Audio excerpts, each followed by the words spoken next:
Estamos de volta e o presidente do Tribunal Superior Eleitoral, ministro Alexandre de Moraes, ressaltou na última sessão, antes das eleições, a segurança das urnas e a transparência do pleito. E no domingo, OAB, juízes e membros do Ministério Público, além das Forças Armadas, vão acompanhar a eleição dentro do TSE. E é para falar sobre esse e outros assuntos relacionados ao pleito que está aqui ao vivo no estúdio do Jornal do Meio-Dia, o presidente da Comissão de Direito Eleitoral da OAB de Mato Grosso, Hélio Ramos. Boa tarde, presidente. Seja bem-vindo aqui ao Jornal do Meio-Dia. Boa tarde. Eu que agradeço a oportunidade.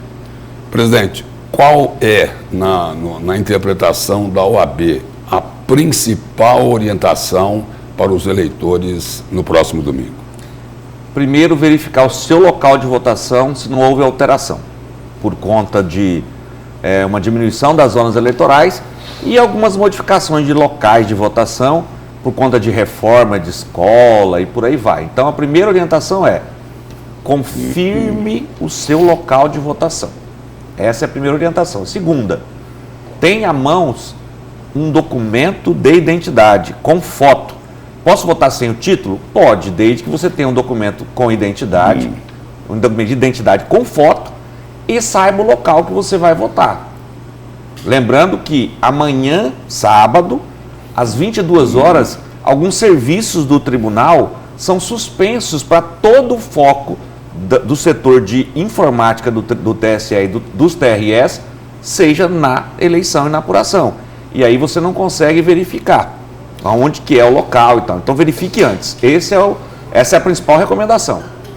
Doutor, nestas eleições, na sua opinião, para o TSE, um dos grandes desafios é transmitir aos eleitores a credibilidade do processo eleitoral de fato, convencer os perdedores de que assim aconteceu, os vencedores e os eleitores, já que uma boa parcela da população, a gente vê, pede sim mais transparência e questionar não é crime, não é atacar. Eu acho que o questionamento ele sempre é salutar na medida em que propicia avanços. Sim. Então, estão ocorrendo avanços. Por exemplo, amanhã, sábado, a partir das 7 horas, começa o processo de auditoria das urnas eletrônicas aqui no TRE, com o sorteio das urnas que serão auditadas. Aí sorteia, tem que ir buscar a urna, trazer, e aí vai começar o processo de auditagem. Quem que vai estar lá? Nós da OAB. Sim. E quem quiser estiver lá, quem quiser estar lá. Uma coisa que foi notada é a ausência dos partidos em alguns procedimentos. O próprio presidente do tribunal falou sobre isso. Então, assim, as pessoas cobram, mas não participam. Ah, mas eu estou com preguiça de ir lá no TRE amanhã. Assiste pelo YouTube, afinal de contas o tribunal fornece e dispõe no seu canal do YouTube ao vivo toda a solenidade, todo o processo de auditoria. Então, a população tem a oportunidade de ter sim acesso de forma transparente a esses atos. Presidente, agora há pouco nós falamos aqui sobre a decisão do Tribunal Superior Eleitoral que manteve o ex-deputado Neri Geller inelegível. Eu digo ex-deputado porque o mandato dele foi cassado. Agora, o nome dele ele continuaria na urna, mas os votos não seriam computados. Agora tem uma informação aqui de que ele entrou no TSE tentando reverter essa decisão. Na opinião do senhor aí, não para entrar no mérito da questão, tem tempo hábil ainda para isso? Pode ser revertida? Pode, não pode? Pode. A decisão, ou candidato... Mas é muito difícil, não é? É difícil na medida em que no próprio TSE a decisão foi unânime. Então, qual o recurso no TSE? Unânime na cassação e na declaração da inelegibilidade e no indeferimento do registro. Nas duas situações foi por unanimidade. Isso. E aí caberia, eu não sei se é esse o recurso, mas caberia embargo de declaração no TSE. Ou ainda recurso extraordinário ao Supremo Tribunal Federal. E a lei garante, enquanto não houver o trânsito em julgado dessas decisões que tratam do registro, que o candidato continue fazendo todos os atos de campanha. E a urna já foi fechada. As informações em relação às urnas já estão nos locais de votação. Tem que ter uma logística disso. Nós temos sessão eleitoral em Mato Grosso com 1.200 quilômetros de Cuiabá. Então as urnas já foram para lá. Estão fechadas. O nome dele vai estar na urna e os votos vão ser registrados. Eu diria que os votos serão congelados. Presidente, e só o seguinte, só para que as pessoas fiquem sabendo, mantendo-se essa decisão do TSE, e aquela que ele está inelegível, não é? E a montanha de dinheiro do fundo partidário que foi gasta na campanha. Para isso tem o processo de prestação de contas. Se foi gasto na campanha, o objetivo do fundo de financiamento de campanha é gastar dinheiro na campanha. Houve a campanha, mas a posteriori foi cassado o seu registro. Mas no período que ele estava utilizando o recurso era para isso e foi utilizado nisso. Mas a informação da cassação e da inelegibilidade foi antes da campanha propriamente dita começar, não foi? Mas o processo não transitou em julgado. Aí nós entramos na formalidade do processo judicial. Doutor, nessas eleições, que está dentro do assunto que a gente está tratando agora, os jurídicos, advogados em si, ganharam protagonismo, né? Antes era muito marqueteiro à frente de tudo, ainda mas os advogados, sim, estão aí muito ativos nesses litígios, né? Um buscando aí mais espaço, direito de resposta.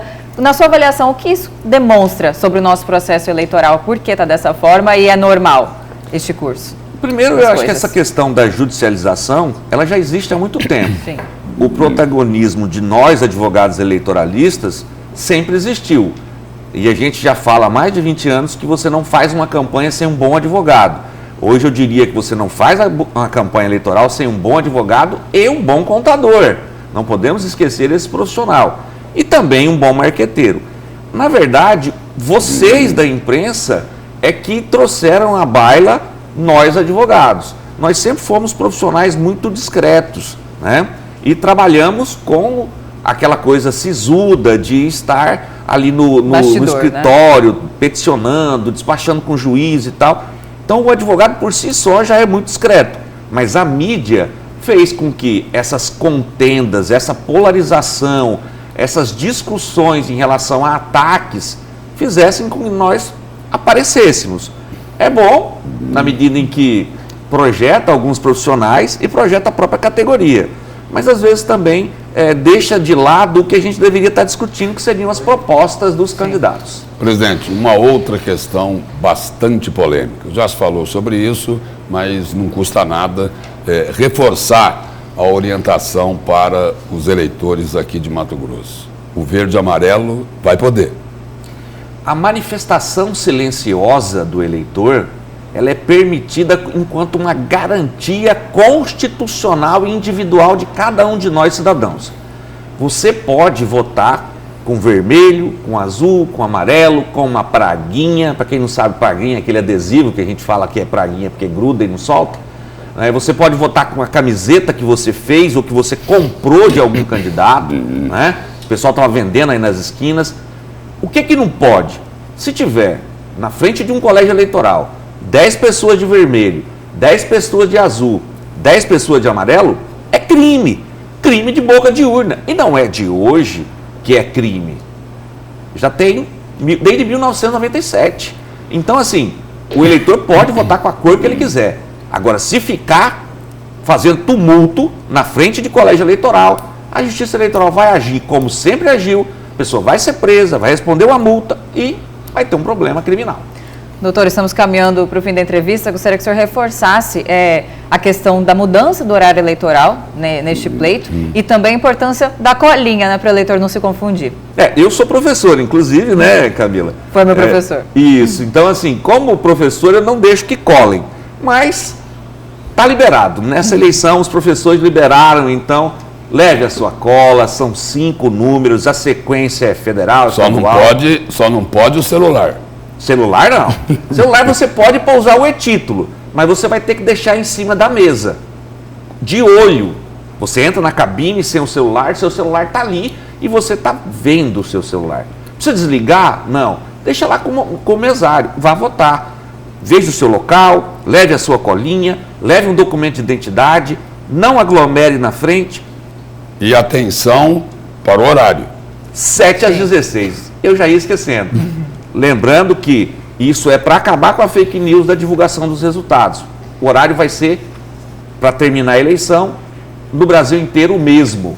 Então, o nosso aqui é às 16, no Acre é às 15 horas, e aí vamos começar a divulgação do resultado. Acredito que às 17h30, horário de Cuiabá, nós já saberemos mais ou menos o que acontece e o que não aconteceu. Presidente, obrigado pela presença e pelas informações aqui no Jornal do Meio-Dia, em que a eleição transcorre em paz. Amém. Eu que agradeço. Amém.